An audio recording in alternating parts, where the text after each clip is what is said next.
So good evening, guys. I want to thank every one of you for dropping in, checking in, and for those of you who have been keeping up with the story and on my journey and on our family's vlog. Thank you guys for being a part of it, because it's been a very long journey. And as if you remember, it all started with the cell phone camera. It all started with my journey to record my journey on being an amateur screenplay writer to becoming a professional. And it's been a very amazing ride. It's been a long ride at that too. Not so long, but long enough. I've ended up with camera equipment. I ended up with things that I've needed. I do apologize. I haven't been vlogging as much. I've been self-doubtful, if that makes any sense. However, since the last time I've made a progress video, so I'm going to call it. Let's say the first time I wrote the screenplay, posted about that. And then I copyrighted it, and then I entered it into the film festival, and lo and behold, I don't know what I placed yet, but I placed far enough to get accepted into the festival, and that's a big deal. So out of 100%, they decided to cut 70 and keep 30%, and keep those 30% into the awards, and I won't figure out where I'm at until May 1st of the film festival. But I made that cut, and I made that 30%, and I'm going to be there at that film festival as where I get to network. I haven't been posting as much, like I said. I felt kind of doubtful. I felt like, this is just one big, how am I going to do this? And the education that I've taught myself, the things that I've done to get to where I'm at, I've spent many hours studying. I spent a lot of time figuring out how it is that these people do what they do, and it's all law of attraction. If you really want to do something with your life, you're going to figure it out. But I, on the other hand, lack motivation at the moment. I don't know what's going on. I don't know why I've been feeling this way. I need more of it. I need more motivation. I need more strength. I need more go get it attitude. And I'm sure I'll pick it up. It just always seems to come back to me some way, somehow. I don't stop. I just keep going. With that being said, yeah, like I said, it's major. It's a pretty big thing. My next big step is I have until now, until first, to figure out how to figure out the cost of filming. I spoke to Michael Fair, the one directing the film festival, and he spoke about how three main things are usually asked when negotiating or networking with other people about it. And if you go onto the website, the Houston Comedy Film Festival website, you'll see my name, of course. I made the cut. It's on there. It's really cool. And besides that, what was I saying? They're saying at 3 o'clock is when they're doing the awards, and they're doing a part where you get to network with other people. Now I gotta be able to learn how to present myself according. I gotta learn how to speak to these people. I'm a small town Mathis guy. Not that there's anything wrong with my town. I love the town I live in, but it's a very small populated town. Ain't much out here but either geology work, farming or refinery work, or just fast food, which isn't a lot of fast food restaurants out here. It's not much out here to do. There's not really a lot. Corpus is the biggest thing we have, and we gotta travel over there to get it. But these people are pretty big, and I don't know how to talk to them.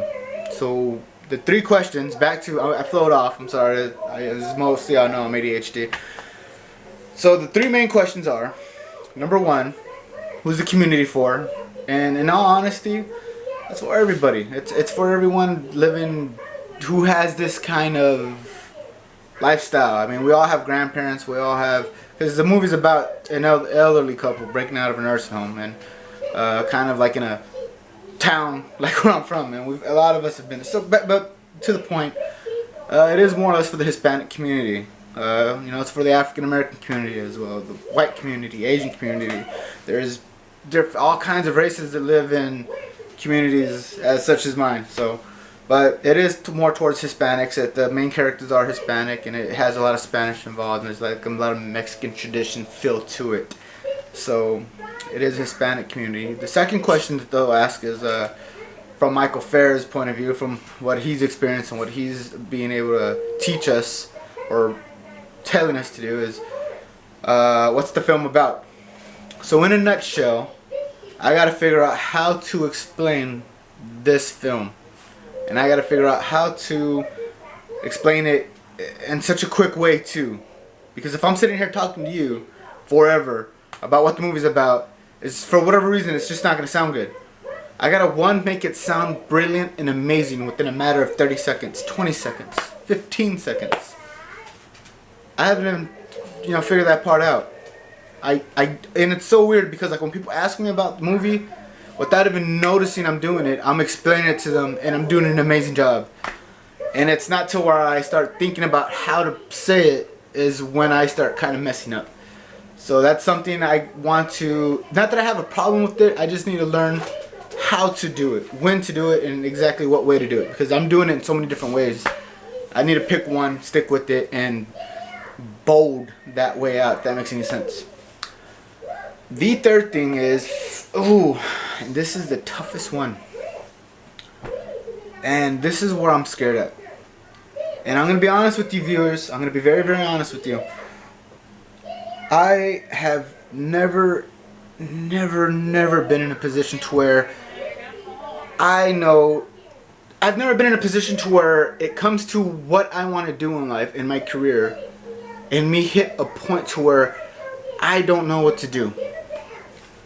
They say, oh, okay, how do you... People could literally sit there and say, oh, this guy has dreams of writing a film, a movie. He doesn't even know the first steps. But lo and behold, I did. Why? Because I was smart enough to know that if someone else could do it, so can I. And I was smart enough to know that there is a way to write a screenplay. There is a way to write movies. There is a way to format it. I knew that. I didn't know how at the time, but I knew that I could learn. So I did. I went and I learned how to do that. And I figured it out. And I taught myself. And I tried applying for these colleges. It didn't work out. Things, I'm an adult. I have to work. I have to do things. I don't get to have time off and do the things that I would love to put myself in this world of education and surround myself with people who are doing the same things that I'm doing. But nobody's doing what I love to do in my area. So that's kind of hard. But I've learned how to do the things that I needed to do. Format screenplays.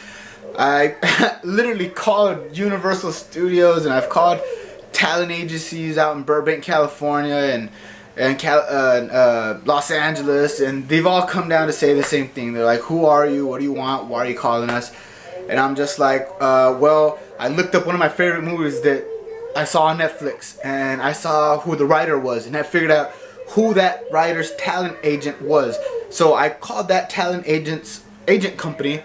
And they're just like, dude, we're not working with you. We don't know who you are. And I'm just like, I know that, but what do I do to work with you? What are the process? So we got to know somebody. I don't know nobody. I'm from Mathis, Texas. I don't know anyone at all. So they all told me the same thing. Try this person, try this person, try this company. And I tried it and I tried it and I tried it. And they all said the same thing again and again. And I kind of ping-ponged my way down all the way up to where it says film festivals.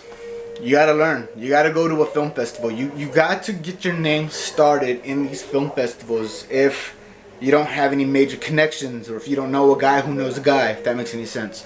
You go to these film festivals, you do an outstanding job, you make a name for yourself, and I guess you just do that over and over and over again. That's just my idea. I don't know. There's so many other ways to do it, I imagine. And I can't tell you if I'm doing it the right way, but this is one of my knockdown, stumbles, and get back up type ways to do so. So that's what I'm doing. So that's my plan. Go out there, sell the screenplay. And, okay, well, getting back to what I was saying, I don't know how to put together the cost of this film. I don't know how to do it. I don't know, okay, what I did was I figured out, and I have some papers here, actually, and how convenient, they're right in front of me. That's where my desk is at. All I was able to really do was kind of put a list of how many characters. Like, for instance, what I did was I figured out that there are 38 characters in my film. Now, like a whole bunch of them only have one dialogue scene in it. Several of them only have 3. Several of them one has 4, 2 have 5, and 3 have 6, and 3 have 7. 1 has 8, and so on and so forth, up until you get to the main characters, which the main character has 282 dialogue actions and then the next one has 237, and so on and so forth, and that goes up to at least 13 characters. So I have that in hand. I don't know what it's gonna cost to hire an actor who's gonna speak 282 times. I have no idea. I wouldn't even know where to begin.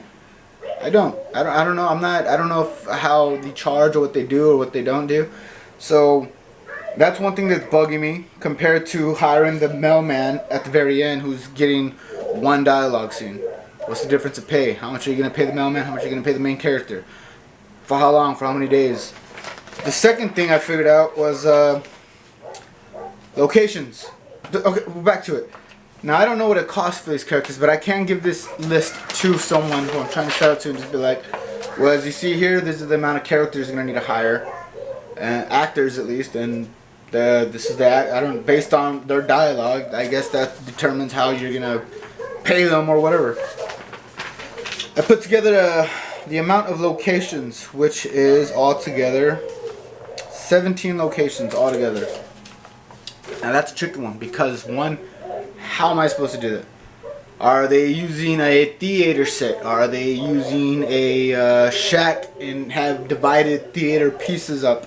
Are they using, I don't know the word for it, but it's called a blank or it's called a wall.